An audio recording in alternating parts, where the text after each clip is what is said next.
आज के वीडियो में हम car interior roof light bulbs के बारे में जानेंगे। इस वीडियो में मैं आपको निश्चित ही काफी महत्वपूर्ण जानकारी देने वाला हूं। यहाँ पर हमारे पास दो एलईडी बल्ब हैं। पहला एलईडी बल्ब आप देखेंगे इसमें 12 एसएमडी एलईडी लगी हैं, जबकि दूसरे एलईडी बल्ब में केवल सिंगल एक चिप लगी है जिसको सीएसपी चिप कहते हैं। अगर आपको इनमें से कोई एक सिलेक्ट करना है तो इस वीडियो के माध्यम से आप ये जान पाएंगे कि आपके लिए कौन बेस्ट रहेगा। सबसे पहले मैं इन बल्ब्स की आपको टेस्टिंग करके दिखाऊंगा। इसके बाद हम जो बेस्ट इसमें एलईडी बल्ब होगा, जैसे सीएसपी चिप वाला अगर बेस्ट होता है तो इसका मैं सर्किट डायग्राम एक्सप्लेन करके दिखाऊंगा क्यों बेस्ट है। यहाँ पर सारी टेस्टिंग हम इस बैटरी के द्वारा करेंगे। मैं यहाँ पर आपको पहले नॉर्मल बल्ब जो हमारी कार के इंटीरियर में लगता है उसे दिखाता हूँ। इस तरह का फिलामेंट वाला बल्ब जो है ये लगा होता है और इसको भी मैं आपको पहले टेस्ट करके दिखाता हूँ कि ये कितना पावर कंज्यूम करता है। यहाँ पर आप देखेंगे बैटरी के साथ एलिगेटर क्लिप लगी है। ये बैटरी में एक डिस्प्ले लगी है जिसमें सारी रीडिंग्स आप देख पाएंगे। मैंने कैमरे को जूम कर दिया है जिससे कि आपको क्लियर विजिबल हो।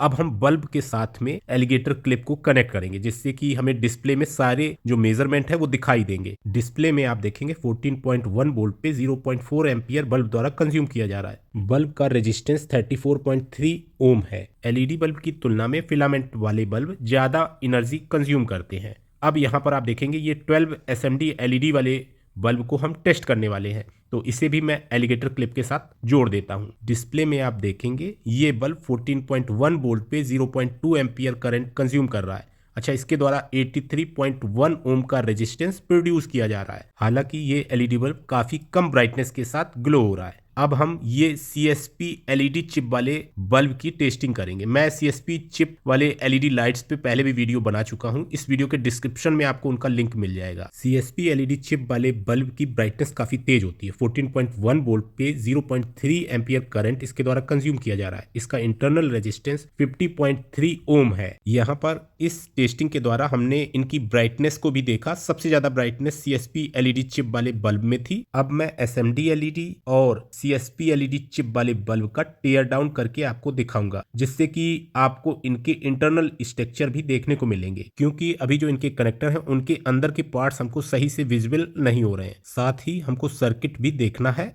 और उसका हम डायग्राम जो है वो भी बनाएंगे। तो मैं कैमरे को जूम आउट कर लेता हूं। इन दोनों एलईडी बल्ब्स को अब हम टेयर डाउन करने वाले हैं। तो टेयर डाउन के लिए हमें यहाँ से बैटरी जो है इसे हटाना होगा। मैं बैटरी को हटा देता हूँ। इसके बाद इस एलईडी बल्ब के ये जो दोनों साइड के कनेक्टर हैं इनको निकालना है, जिससे कि हम साइड के जो पार्ट्स हैं उन्हें देख पाएंगे। तो मैं यहाँ पर एक लाइटर का प्रयोग करूंगा और यहाँ पर मैं कनेक्टर को इससे हीट करूंगा। इसके बाद मैं चिमटी की सहायता से इस कनेक्टर को इस तरह से बाहर को निकाल लूंगा। यहाँ पर हम लाइटर को ऑन करके इस कनेक्टर को गर्म करते हैं। आप देखेंगे इस तरह से मैंने इसे गर्म किया। जैसे ही ये गर्म हो जाएगा तो हम इसे चिमटी की सहायता से बाहर को निकाल लेंगे। आप देखेंगे बड़ी आसानी से ये कनेक्टर जो है बाहर आ गया। कनेक्टर के निकलते ही इस एलईडी बल्ब के वो पार्ट भी हमें दिखने लगे जो कनेक्टर की वजह से नहीं दिख रहे थे। तो इस तरह से अब हम इस एलईडी बल्ब के दूसरे साइड के कनेक्टर को भी निकालेंगे। तो इसे हमें लाइटर की सहायता से हीट करना है और इसके बाद चिमटी की सहायता से हम इसे बड़ी आसानी से बाहर कर पाएंगे। आप देखेंगे इस तरह से मैं इसे लूज कर लेता हूं। यहाँ पर आपको ध्यान रखना है ज्यादा हीट भी नहीं करना है जिससे कि इसकी पीसीबी जल जाए। तो मैंने हल्का सा ही हीट किया था और इस कनेक्टर को भी हमने बाहर कर दिया। यहाँ पर जो कनेक्टर के नीचे के पार्ट्स हैं वो भी हमें दिखने लगे। तो इस एलईडी लाइट में आप देखेंगे कुछ खास पार्ट्स नहीं लगे हैं। 2 एसएमडी रेजिस्टेंस है और एक ब्रिज रेक्टिफायर है। मैं इस पीसीबी को निकालने का प्रयास करता हूँ। ये थर्मल ग्लू के द्वारा हीट सिंक के साथ अटैच है। बड़ी आसानी से इसे मैंने बाहर कर दिया है। तो इस तरह की इसकी पीसीबी है और इसमें रेजिस्टेंस के द्वारा करंट को लिमिट करके एसएमडी एलईडी को प्रोवाइड किया जाता है, जिससे एसएमडी एलईडी ग्लो करती हैं। इस तरह के एलईडी बल्ब काफी सस्ती कीमत में आपको मिल जाते हैं, लेकिन इनके खराब होने के चांस बहुत ही ज्यादा रहते हैं। अब हम सीएसपी एलईडी चिप वाले बल्ब का टेयर डाउन करेंगे। तो इसके भी कनेक्टर को हमें हीट करना होगा। यहाँ पर आप देखेंगे इस तरह से हम इसे हीट करते हैं और इसके बाद चिमटी की सहायता से इस कनेक्टर को बाहर को निकाल लेंगे। ऐसे हमें बाहर निकाल लेना है। आप देखेंगे कनेक्टर में सोल्डर लगा होता है और पीसीबी के साथ वो मेल्ट हो जाता है, जिससे कि वो कनेक्ट रहता है। ठीक इसी तरह से हम दूसरे साइड का कनेक्टर जो है उसे भी हीट करके बाहर निकालेंगे। तो मैं इसे भी हीट कर देता हूँ, जिससे कि इंटरनल पार्ट्स जो हैं वो हमें क्लियरली विजिबल हो और हम पीसीबी में लगे हुए सभी कंपोनेंट्स को देख पाएं। यहाँ पर आप देखेंगे इस तरह से हमने ये कनेक्टर भी निकाल दिया है। अच्छा, इसकी जो पीसीबी है वो भी हीट सिंक के साथ थर्मल ग्लू के द्वारा जुड़ी होगी। तो इसे भी हम निकालने का प्रयास करते हैं। आप देखेंगे इसके जो पैड्स हैं उनमें काफ़ी सारा सोल्डर लगा हुआ है और ये बहुत टाइटली अपने हीट सिंक के साथ अटैच है। तो मैं इसे निकालने का प्रयास कर रहा हूँ। आप देखेंगे कि इसे भी मैंने निकाल दिया है और ये थर्मल ग्लू के द्वारा पीसीबी के साथ अटैच था, जिससे कि जब एसएमडी एलईडी ग्लो हो ऐसी स्थिति में जो हीट डिसिपेशन है वो अच्छे से हो पाए। यहाँ पर आपको सभी पार्ट्स अब क्लियरली विजिबल हो रहे होंगे। यहाँ पर दोनों ही एलईडी बल्ब जो हैं उनके पार्ट्स में आपको भिन्नता दिख रही होगी। एक ये जो एसएमडी एलईडी वाला बल्ब था इसमें रेजिस्टेंस के द्वारा करंट को लिमिट किया जाता था। जब वोल्टेज कांस्टेंट आता है ऐसी स्थिति में तो ये एलईडी बल्ब अच्छे से काम करते हैं, लेकिन जब वोल्टेज में फ्लक्चुएशन होता है ऐसी स्थिति में इनकी एसएमडी एलईडी बहुत ही जल्दी फ्यूज हो जाती हैं। जबकि सीएसपी एलईडी चिप वाले बल्ब में एक एलईडी ड्राइवर इनबिल्ट है, जिसकी वजह से वो काफी ज्यादा वोल्टेज के फ्लक्चुएशन को मैनेज कर लेता है, जिससे हमारी एसएमडी एलईडी फ्यूज नहीं होती है। अब हम सर्किट डायग्राम समझने वाले हैं। पीसीबी के दोनों साइड की फोटोज हमने ले ली हैं। इनमें जो पार्ट्स लगे हैं यहाँ पर पार्ट्स हैं। मैं अब एक एक करके आपको समझाऊंगा। सबसे पहले हम इनपुट सेक्शन देखते हैं। ब्रिज रेक्टिफायर की ये इनपुट पॉइंट है। चूंकि पीसीबी डबल साइड है तो यहाँ पर होल्स के द्वारा पीसीबी की ट्रैक्स दूसरी तरफ जाती हैं। ये जो आप देखेंगे होल्स, यहाँ पे पैड बना हुआ है, ये इस होल्स के साथ कनेक्ट है और ये ब्रिज रेक्टिफायर की इस पिन के साथ कनेक्ट है।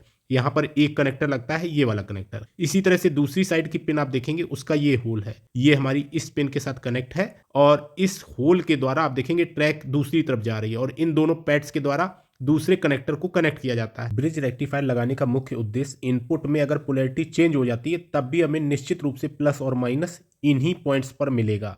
तो जिस तरह से फिलामेंट वाले बल्ब हमारे पोलैरिटी चेंज होने के बाद भी जलते हैं, ऐसे ये भी हमारा जलता रहेगा। अब हम सर्किट डायग्राम समझते हैं। सबसे पहले हम ब्रिज रेक्टिफायर से निकले हुए निगेटिव के कनेक्शन करेंगे। तो निगेटिव का पॉइंट ये है, आप देखेंगे, और यहाँ पर मैं एक बिंदु बना लेता हूँ क्योंकि ये डबल साइडेड पीसीबी है और यहाँ से ट्रैक जो है दूसरी साइड पे गई है। आप देखेंगे दूसरी साइड पे ये ट्रैक गई है इस पॉइंट से, ये जो होल दिख रहा है, और यहाँ से ये निकल गई है इस तरह से यहाँ तक आई है, यानी ये आईसी के सेंटर पॉइंट तक आई है यहाँ तक।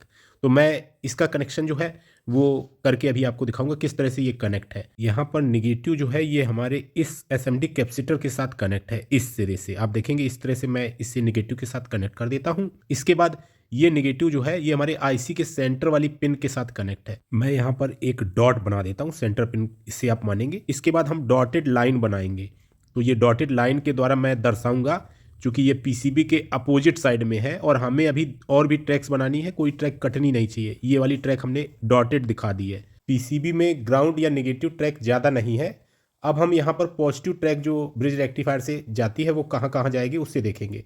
तो एसएमडी कैपेसिटर में इस पॉइंट पे हमारी पॉजिटिव ट्रैक जो है वो ब्रिज रेक्टिफायर से कनेक्ट है। जैसा कि आप देख पा रहे हैं इस तरह से हमने कनेक्ट कर दिया है। ये एसएमडी कैपेसिटर हमारा इंटरफेरेंस फिल्टर की तरह काम करता है। अब सर्किट आगे बढ़ेगा, तो आगे बढ़ने से पहले हम आईसी को समझते हैं। आईसी में 5 पिन्स है जिनकी पिन आउट डॉट पॉइंट से काउंट करेंगे। ये डॉट पॉइंट वाली पिन नंबर 1 हो गई। इसके बाद 2, 3, 4 और 5। अब इनके नाम समझें। ये स्विच पिन है SW, यहाँ पर पिन नंबर 2 VSS, फिर DIM डिम पिन, फिर ये CS करंट सेंस और ये VIN यानी इनपुट वाली पिन। तो इस तरह से पिन आउट आपने समझी। अब हम यहाँ पर कनेक्शन करते हैं। पहले हम इनपुट पॉजिटिव जो है वो आईसी के साथ कनेक्ट करेंगे।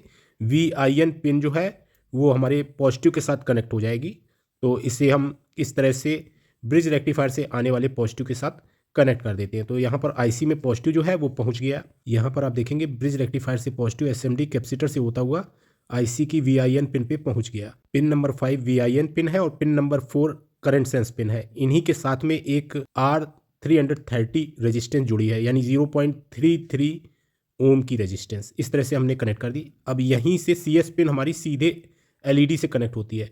यहाँ पर मैं इसे LED के साथ कनेक्ट कर देता हूँ। यहाँ पर मैं आपको बताना चाहूँगा इस LED में 3 सेमीकंडक्टर जो हैं वो सीरीज में जुड़े हैं। मैं उन्हें आपको बनाकर दिखाता हूँ। कुछ इस तरह से ये हम एक सेमीकंडक्टर मानते हैं, फिर डॉट से मैं दूसरा सेमीकंडक्टर आपको दर्शित करता हूँ और इसके बाद ये हमारा फाइनल तीसरा सेमीकंडक्टर हो गया।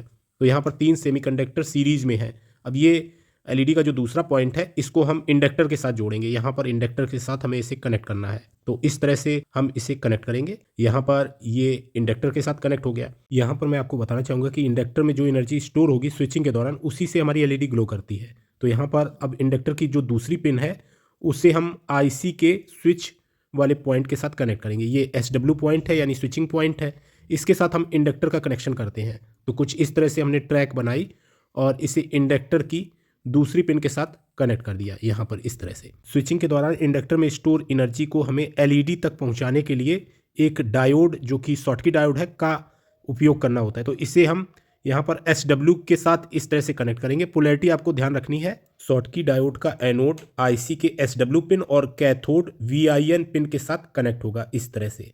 अब यहाँ पर इंडक्टर में स्विचिंग के दौरान जो एनर्जी स्टोर होगी वो हमारी LED तक पहुँच जाएगी। अब हम यहाँ पर जो ग्राउंड पिन है यानी निगेटिव पिन है, इसका कनेक्शन इस SMD कैपेसिटर के साथ कर देते हैं। इस SMD कैपेसिटर का दूसरा सिरा LED के कैथोड के साथ कनेक्ट होगा। तो मैं इसे भी कनेक्ट कर देता हूं। इस तरह से हमारा सर्किट डायग्राम जो है वो कंप्लीट हुआ। यहाँ पर मैं आपको बताना चाहूँगा कि ये जो LED लाइट है इसमें इंडक्टर का यूज़ किया गया है और यहाँ पर LED ड्राइवर IC है। तो मैं यहाँ पर 12 वोल्ट लिख रहा हूँ, लेकिन आप यहाँ पर 9 वोल्ट से लेकर 30 वोल्ट तक दे सकते हैं और ये LED बिल्कुल एक समान ही इंटेंसिटी के साथ ग्लो होगी। चूँकि इसमें इंडक्टर लगा है, इंडक्टर में स्टोर एनर्जी को LED तक पहुँचाया जाता है, ना कि डायरेक्ट हमारे इस LED बल्ब की तरह जिसमें कि रेजिस्टेंस के द्वारा LED पर पहुंचने वाले करंट को कंट्रोल किया जाता है। यहाँ पर आप देखेंगे ब्रिज रेक्टिफायर तो लगा है, लेकिन यहाँ पर दूसरे कंपोनेंट नहीं है। इस एक रेजिस्टेंस के द्वारा ही LEDs पर पहुंचने वाले करंट को लिमिट किया जाता है। लेकिन अगर यहाँ पर वोल्टेज बढ़ जाता है तो ऐसी स्थिति में करंट की मात्रा भी बढ़ेगी और हमारी जो LEDs हैं वो फ्यूज हो सकती हैं। तो यहाँ पर आप निश्चित ही ये जान गए होंगे कि ये जो LED बल्ब है इसमें ऐसा सर्किट यूज़ किया गया है जिससे हमारी LED जो है वो लॉन्ग लास्टिंग चले, कभी ख़राब ना हो। अगर आप ये CSP चिप वाला LED बल्ब बाय करना चाहते हैं तो वीडियो के डिस्क्रिप्शन में मैंने लिंक दे दिया है। उम्मीद करता हूँ ये वीडियो आपके लिए हेल्पफुल रहेगा। आज के वीडियो में इतना ही। Thanks for watching. Have a nice day.